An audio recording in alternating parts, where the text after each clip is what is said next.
Selamat datang di Deep Dive kita. Nah, kali ini kita mau bongkar salah satu metrik yang paling sering kita dengar ya di dunia saham. Betul sekali. Namanya Price to Earnings Ratio atau sering disingkat PER.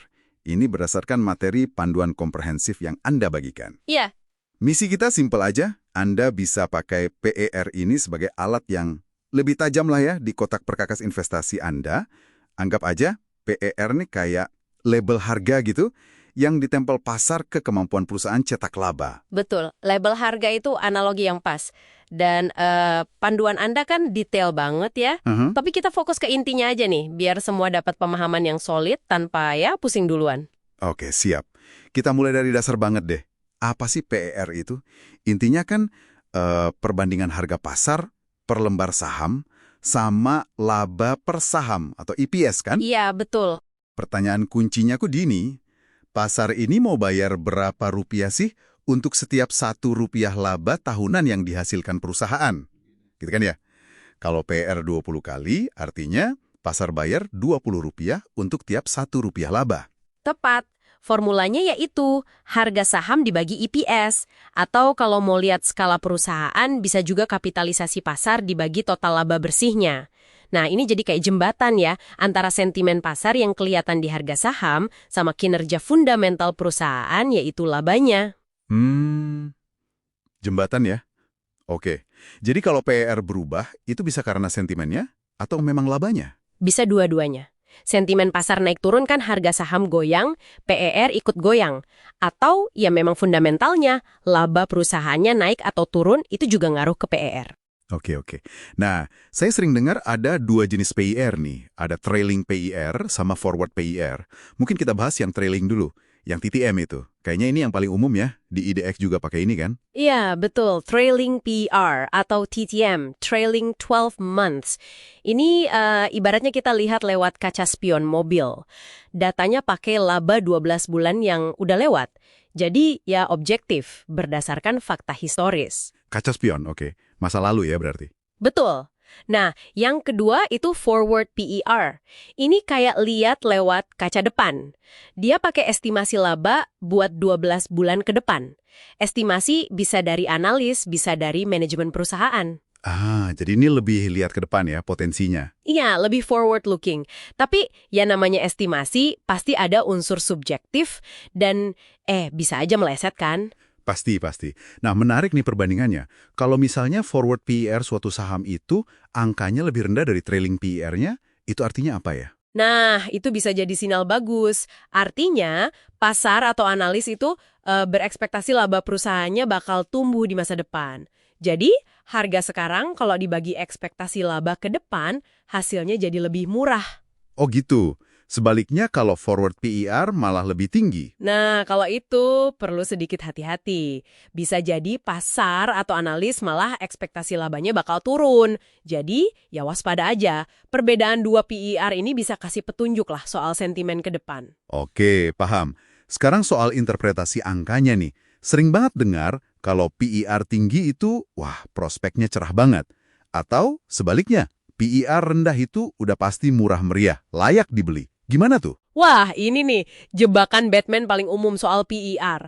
PER tinggi itu memang bisa berarti pasar lagi optimis banget sama pertumbuhan laba ke depan. Sering kita lihat di saham teknologi misalnya. Iya. Tapi bisa juga artinya sahamnya udah kemahalan, udah overvalued gitu. Mungkin karena euforia pasar aja. Jadi nggak otomatis bagus ya? Nggak otomatis. Sama juga kayak PR rendah, bisa jadi itu sinyal sahamnya memang murah, undervalued, kesempatan bagus. Tapi hati-hati juga, jangan sampai kejebak value trap. Value trap maksudnya? Itu saham yang kelihatan murah, PR-nya rendah banget, tapi ternyata murah karena memang ada masalah fundamental yang serius di dalam perusahaannya. Kayak beli barang diskon gede, tapi ternyata rusak parah, gitu. Oke. Jadi PR rendah pun harus diselidiki lagi ya? Ada patokan kasar nggak sih PR berapa yang wajar gitu? Ya, seringnya sih angka di bawah 15 kali itu dianggap wajar buat perusahaan yang udah stabil.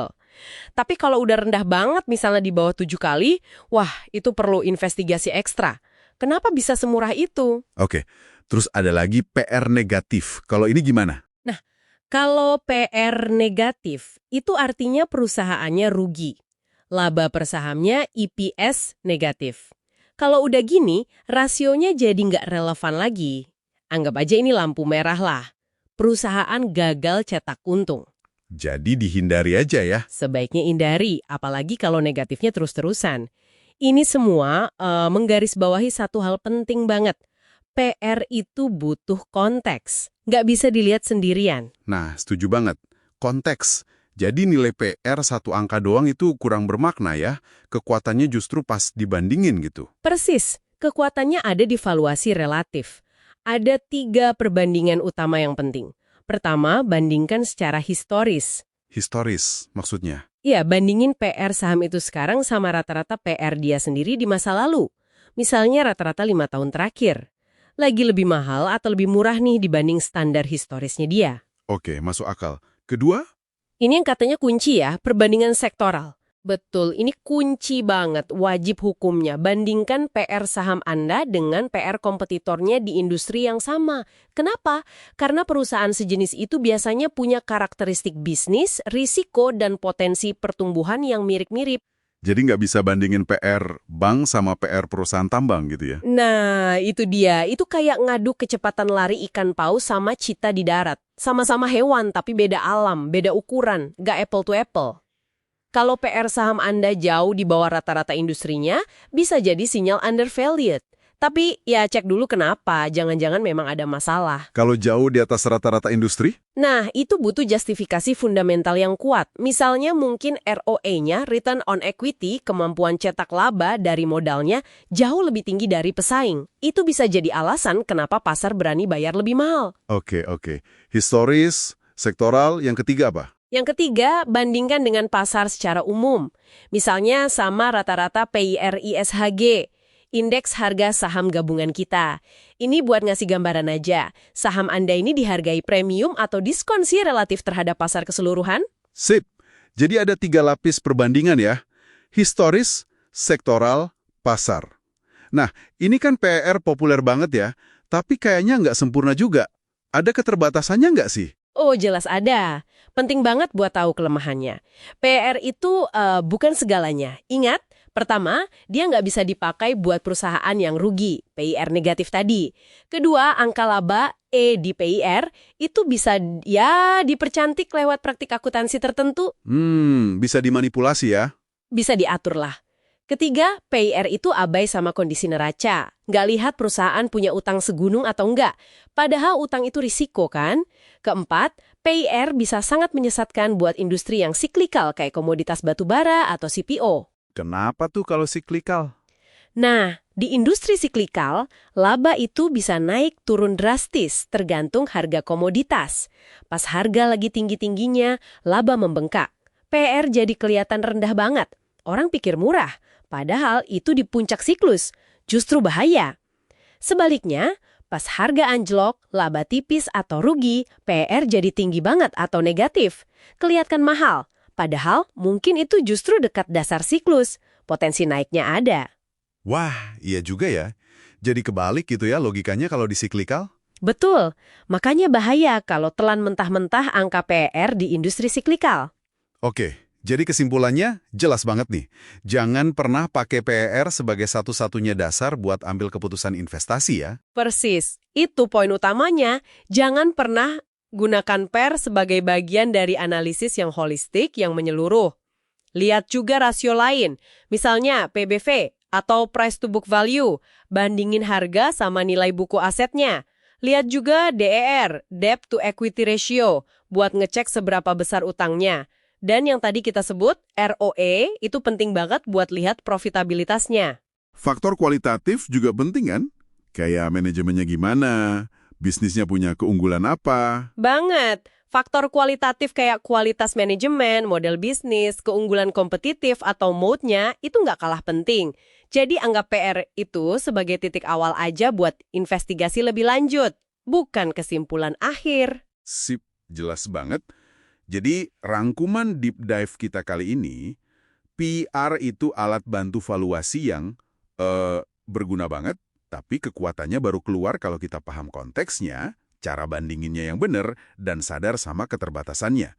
Bukan angka ajaib, tapi ya bagian penting dari puzzle analisis investasi yang lebih besar lah ya. Betul sekali. Nah, sebagai penutup nih, mungkin satu pemikiran buat Anda renungkan di rumah. Coba deh, di tengah kondisi suku bunga yang ya kita tahu bisa naik turun, coba bandingkan earnings yield saham incaran Anda. Earnings yield, itu apa lagi? Itu gampangnya kebalikan dari PER. Jadi 1 dibagi PER. Ini nunjukin persentase imbal hasil laba dibanding harga sahamnya. Nah, coba bandingkan angka earnings yield ini sama imbal hasil investasi yang dianggap bebas risiko, kayak obligasi pemerintah tenor 10 tahun misalnya. Oke, dibandingin sama Sun gitu ya misalnya. Terus? Terus tanya ke diri sendiri, premi resiko yang ditawarkan saham itu dengan segala potensi naik turun harganya, volatilitasnya, apakah masih cukup menarik buat Anda dibandingin sama alternatif investasi yang lebih aman tadi? Itu pertanyaan penting yang perlu Anda jawab sendiri sebelum akhirnya mutusin buat ya tekan tombol beli. Menarik, menarik. Jadi membandingkan potensi return saham dari labanya dengan return instrumen yang lebih aman ya. Oke, ini jadi PR buat kita semua nih. Mantap.